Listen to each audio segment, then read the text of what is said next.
कि ये कांग्रेस का कोई प्रस्ताव ऐसा विचाराधीन चल रहा है या उनकी हाईकमान ने कोई कमेटी गठित की है जो निरंतर इस प्रकार के भारत विरोधी बातें और भारत के अंदर एक दूसरे से लड़ाने का प्रयास, देश के टुकड़े करके भी, समाज के टुकड़े करके भी, संस्कृति को अपमानित करके भी, वर्ग, प्रांत और भाषा के ऊपर लड़ाकर भी येन केन प्रकारेण सत्ता प्राप्त करनी है। और अब ये जो निरंतर नक्शे दिखाए हैं, इससे कांग्रेस का नक्शा कदम क्या है, ये बहुत साफ हो गया है। BJP leaders lashed out at the Congress on Thursday as its leaders in Karnataka installed banners with a distorted map of India.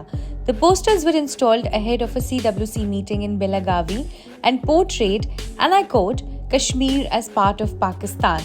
Senior BJP leaders have since accused the opposition group of vote bank politics and insisted this was evidence of the party's links to powers that are trying to break India. This is what BJP's Sudhanshu Trivedi said in a press conference. मित्रों, आज पूरा देश गुरु गोविंद सिंह जी के साहिबजादों के बलिदान के इस पावन अवसर पर वीर बाल दिवस मना रहा है। बाल दिवस यह देश पहले भी मनाता रहा, परंतु प्रधानमंत्री जी ने वीर बाल दिवस यानी जो भारत के शौर्य का प्रतीक है उसे मनाने की घोषणा की थी। और आज पूरा देश उत्साह के साथ, गरिमा के साथ उस बलिदान को याद कर रहा है। परंतु इसी अवसर पर एक दूसरी तस्वीर उभर कर सामने आती है जो हृदय में बहुत पीड़ा उत्पन्न करती है।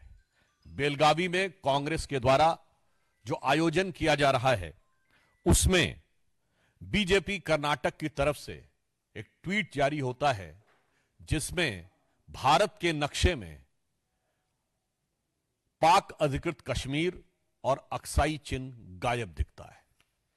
आप लोग इसको जाके चेक कर सकते हैं ट्विटर पे। कई बार इन्होंने इससे पहले भी किया है, डिलीट करने का प्रयास किया गया, कुछ ट्वीट्स डिलीट भी किए गए थे। और महत्वपूर्ण बात यह है कि महात्मा गांधी की फोटो के साथ लगा है।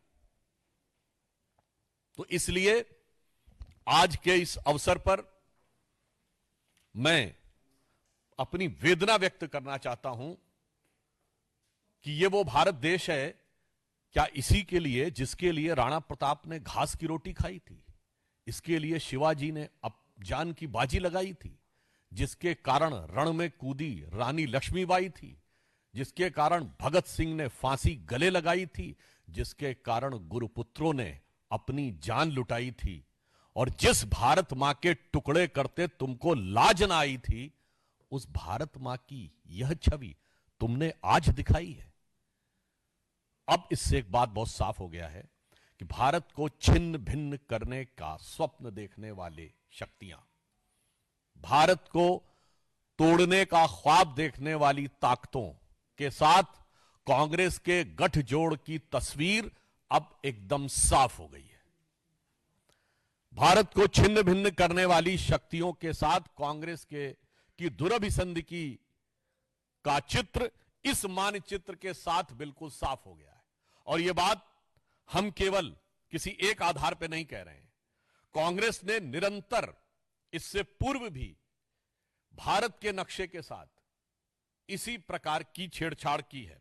24 अक्टूबर 2024 को कांग्रेस की सबसे बड़ी सहयोगी दक्षिण भारत में डीएमके ने अपने ट्वीट में, आप देखिए पुनः एक बार, पाक अधिकृत कश्मीर और अक्साई चिन्ह गायब है।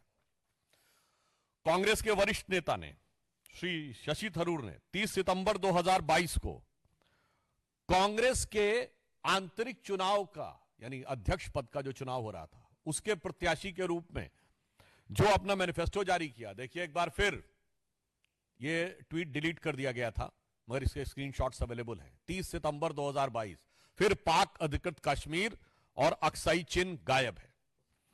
राहुल गांधी जी ने 12 फरवरी 2020 को ट्वीट किया, कोरोना के समय जब कोरोना शुरुआत हो रही थी, एक बार फिर उसमें पाक अधिकृत कश्मीर और अक्साई चिन्ह गायब था। इवन आपको ध्यान हो, एक बार इन्होंने ट्वीट किया था जिसमें कि नॉर्थ ईस्ट ही गायब था। जिसको लेकर असम के मुख्यमंत्री हेमंत विश्व शर्मा जी ने बड़ी कड़ी आपत्ति भी दर्ज की थी। फिर आप देखिए शशि थरूर जी का 21 दिसंबर 2019 एक बार फिर इसमें पाक अधिकृत कश्मीर और अक्साई चिन्ह गायब है। अब हम कांग्रेस पार्टी से बहुत सीधा और साफ सवाल पूछना चाहते हैं कि आज जो आपने एक्स पर पोस्ट किया है और पिछले समय में जब ये ट्विटर था तो जो आपने ट्विटर पर ट्वीट किए थे, उन सब में पिछले कई सालों से एक नहीं कई बार, इवन कांग्रेस की वुमेन्स विंग द्वारा भी एक बार ट्वीट किया गया था उस समय, उसमें भी यही स्थिति थी। लगातार भारत के अलग अलग हिस्सों को काट कर क्यों दिखाया जा रहा है? यह सिर्फ संयोग है या किसी व्यवस्थित भारत विरोधी प्रयोग का हिस्सा है? हम सीधे कांग्रेस से पूछना चाहते हैं कि यह लगातार भारत के हिस्सों को काट कर दिखाना, यह किसके इशारे पर हो रहा है? क्या कोई सोरस सीक्रेट सर्विस से सिग्नल आ रहा है, या फिर कोई आपको लगातार अन्य भारत विरोधी शक्ति जिनसे कि आप अक्सर सुरताल मिलाते हैं, वो 7 समुंदर पार से आपको कोई संकेत दे रही हैं? क्योंकि यहां पर विषय एक बार का नहीं है, यह विषय बारंबार का है और सिर्फ मानचित्रों का नहीं है। आप उन लोगों के साथ खड़े हैं, याद करिए सीए के आंदोलन के समय उन लोगों का समर्थन किया था जिन्होंने कहा था और कुछ ना कर पाए तो कम से कम चिकन नेक काट के नॉर्थ ईस्ट अलग कर देना चाहिए। सीए के आंदोलन में चिकन नेक काट के नॉर्थ ईस्ट अलग कर देना चाहिए का क्या लेना देना था? कांग्रेस उनके साथ खड़ी थी। भारत तेरे टुकड़े होंगे नारे लगाने वालों के साथ खड़ी थी। तो आज हम कांग्रेस से बहुत साफ साफ पूछना चाहते हैं कि आप किन शक्तियों के आधार पर यह कर रहे हैं, और इसके साथ हम इसलिए भी पूछना चाहते हैं कि अब कांग्रेस टेक्निकली मुख्य विपक्षी दल है, मान्यता प्राप्त, क्योंकि पिछले 2 लोकसभाओं में तो उनके पास संवैधानिक दृष्टि से मुख्य विपक्षी दल की संख्या नहीं थी। तो जो कोई भी सांसद शपथ लेता है, आप सबने देखा होगा क्या कहा जाता है, मैं भारत की एकता और अखंडता को अक्षुण्ण रखूंगा। तो कांग्रेस पार्टी और उसके नेता प्रतिपक्ष संविधान की शपथ का उल्लंघन कर रहे हैं कि नहीं?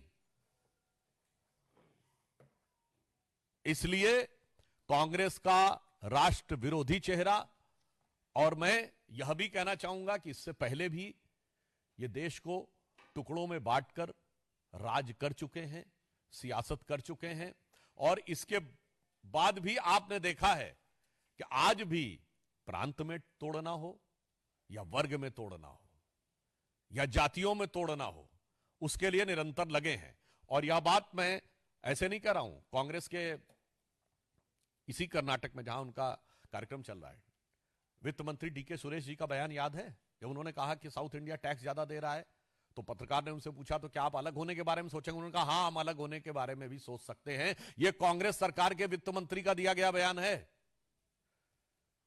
सैफुद्दीन सोज जम्मू कश्मीर कांग्रेस के अध्यक्ष रहे हैं, जिन्होंने कहा कश्मीर को भारत से अलग हो जाना चाहिए, अपनी किताब में लिखा है। ये जम्मू कश्मीर कांग्रेस के अध्यक्ष रहे हैं। राहुल गांधी जी की भारत जोड़ो यात्रा में तमिलनाडु में वो एक ऐसे पादरी जॉर्ज पुनिया को साथ में लेते हैं जो कहता है कि मेरी दृष्टि में भारत की धरती इतनी अपवित्र है कि मैं इसलिए जूते पहनता हूं कि उसके ऊपर मेरा हाथ टच ना हो जाए। इसलिए पूछना चाहता हूं, जब बेलगावी में आप एकत्र हैं तो क्या आपके बीच में कोई मंथन हुआ है कि भारत को किस प्रकार से छिन्न भिन्न करना है? यह उसी की अभिव्यक्ति हुई है? या मैं पूछना चाहता हूं कि ये कांग्रेस का कोई प्रस्ताव ऐसा विचाराधीन चल रहा है, या उनकी हाईकमान ने कोई कमेटी गठित की है जो निरंतर इस प्रकार के भारत विरोधी बातें और भारत के अंदर एक दूसरे से लड़ाने का प्रयास? याद करिए तमिलनाडु के मंत्री ने क्या बोला था बिहार वालों के लिए। तेलंगाना में कांग्रेस की सरकार है, वहां के मंत्री और मुख्यमंत्री क्या बोल चुके हैं उत्तर भारत और विशेषकर बिहार वालों के लिए? यह क्या है? एक दूसरे के प्रति नफरत। इसलिए यहां से कांग्रेस की मानसिकता साफ हो जाती है कि इनको देश के टुकड़े करके भी, समाज के टुकड़े करके भी, संस्कृति को अपमानित करके भी, वर्ग, प्रांत और भाषा के ऊपर लड़ाकर भी येन केन प्रकारेण सत्ता प्राप्त करनी है। और अब ये जो निरंतर नक्शे दिखाए हैं, इससे कांग्रेस का नक्शा कदम क्या है ये बहुत साफ हो गया है। परंतु हम अंत में यह आश्वस्त करना चाहते हैं कि प्रधानमंत्री श्री नरेंद्र मोदी जी के नेतृत्व में ऐसी सभी शक्तियों को लेकर सरकार सजग है और हमें पूर्ण विश्वास है कि जितनी सरकार सजग है उतनी ही इस देश की जनता भी सजग है, सतर्क है और एक पैनी नजर इन ताकतों पर रखे हुए है और इनके मंसूबे कभी कामयाब नहीं होंगे।